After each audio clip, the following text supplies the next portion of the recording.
Okay, so here we are in St. Croix, U.S. Virgin Islands.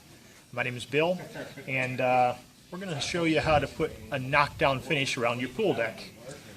Previously we had a finished concrete, but it was unlevel, so on and so forth, so we've taken and leveled it all out. There's approximately between a ½ inch and 2 inches of fill here, and it's contoured to funnel all the way around to the drain that's over there.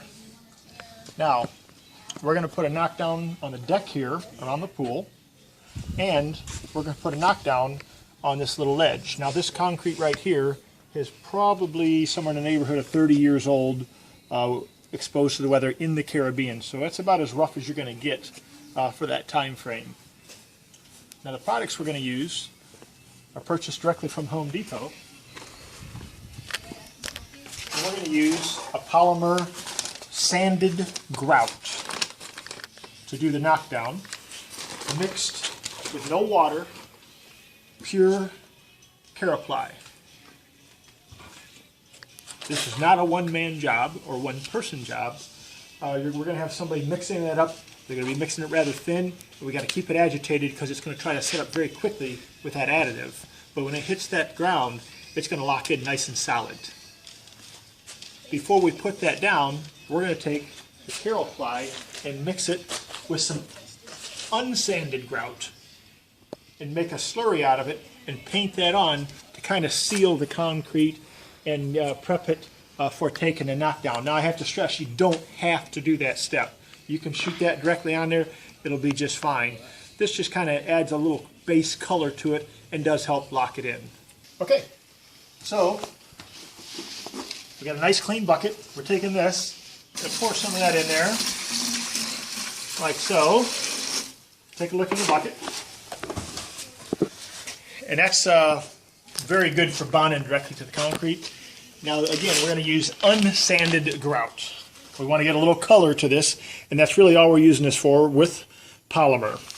Okay?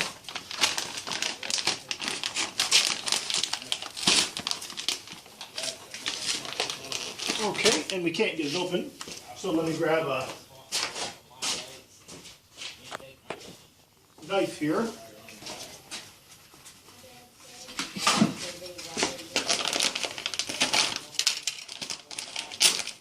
And we're going to make it about the consistency of a nice paint. Okay? Always have a nice 5-gallon bucket full of water there to clean your tools, because this stuff will make your tools into junk fast. Don't mix it too fast. Make a nice slurry out of it. Thicker than a slurry.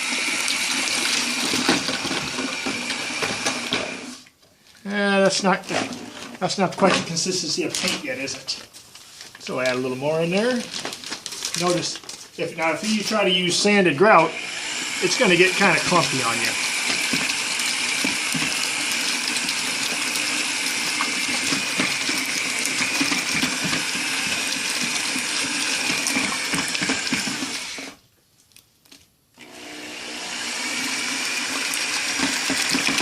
You want to make sure there are no clumps in there.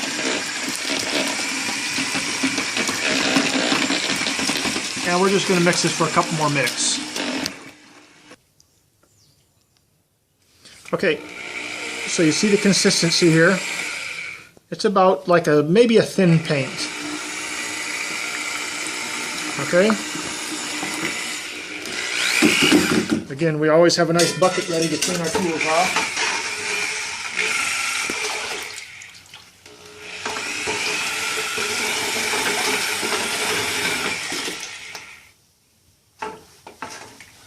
All right, bring this over here. And again, you see what this does. It gives us a bit of a base color. Now you got a bunch of this old concrete's got little holes. It's a good idea to fill all these holes up.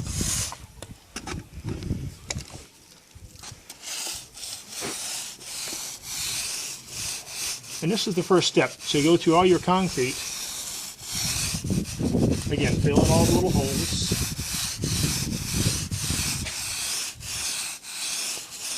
That's going to help seal it up.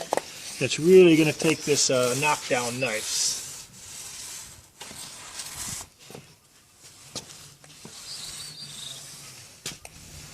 Okay, so we have these are all products from Home Depot. This is a sanded grout with polymer. This is the additive that goes with it. Mr. Martin here has mixed it, and that's a little thick. We're going to make it a little thinner. So while Martin's making that just a little bit thinner, this is the hopper gun. It's a standard sheetrock mud hop gun. But they actually make these for masonry. They're a lot more expensive, but this seems to be doing the trick. Okay, so Martin's mixed the mixture up. You can see about the thickness. We don't want to get in our pool, so he's putting a little straight edge up there. It's easier than taping it. We got paper and tape up on this side. You hold the unit back about like so. Put just enough splotches on there for the confidence you want. Isn't this easy? That's how we get you into doing it. Okay? So we leave that sit for a little bit. About 2 or 3 minutes. We're going to come back and we're going to knock it. That'd be next. Okay. So we've laid down a little area here. And we're going to test it to see if it's set up enough so it doesn't drag too much. Yeah, that ain't too bad. But I'm not pushing hard at all. Now if it's set up a little more, you might have to push a little harder. Just barely dragging across there. And there you go. Job done.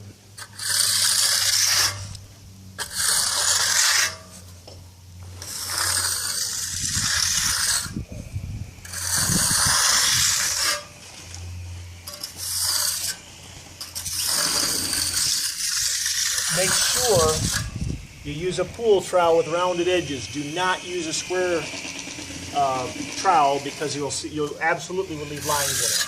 If you have one and you're cheap, take a regular trowel and a pair of sheet metal shoes or a saw or a grinder and make yourself a pool trowel, but you have to use a pool trowel. If not, you will not be happy with the results.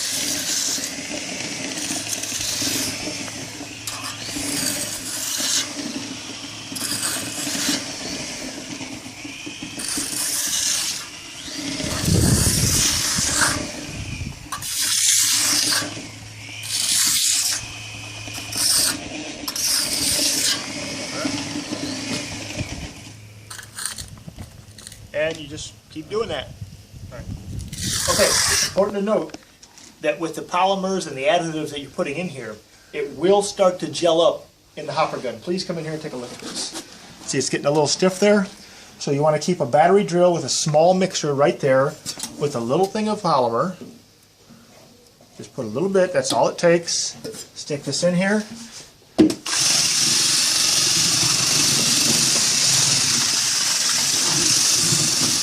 Viscous again. You'll probably have to, depending on the size square footage you're doing, you have to do it once or twice before you get it all in a hopper. But I don't want anybody to be surprised when they're like, oh my goodness, it's setting up inside there. So alright, just add a little bit more additive and good to go. If you wanted a little more work time, you could mix it 50% additive and 50% water. But then it's going to take a while for it to dry up so where you can knock it down. And the problem with that is if you can only do so much square footage before you can reach your arm out and pull the trowel back. So you kind of want it to kick pretty quick, put some down, trowel it, put some down, trowel it, so that just about an arm's length worth of working surface area is available.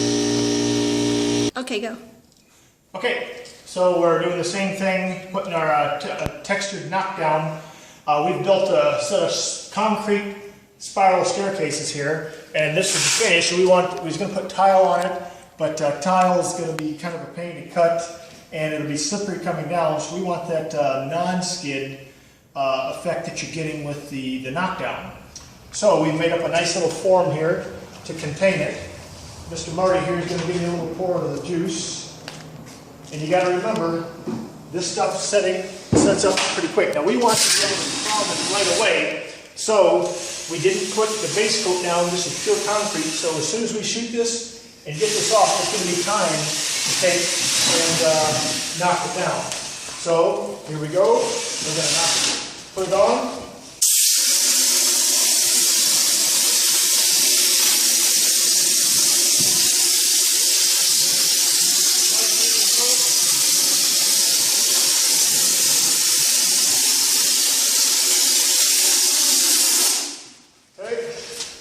And by the time we get this off,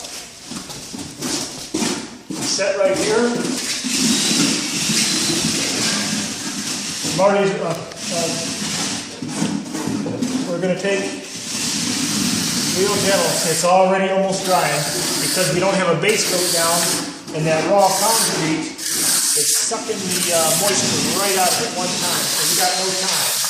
If you want a little more work time, you can take and put the base coat on with the pure axle and non-sanded. Wipe off the edges here, so we're going to take that, the non-sanded grout. And that's really all there is to this. Job done.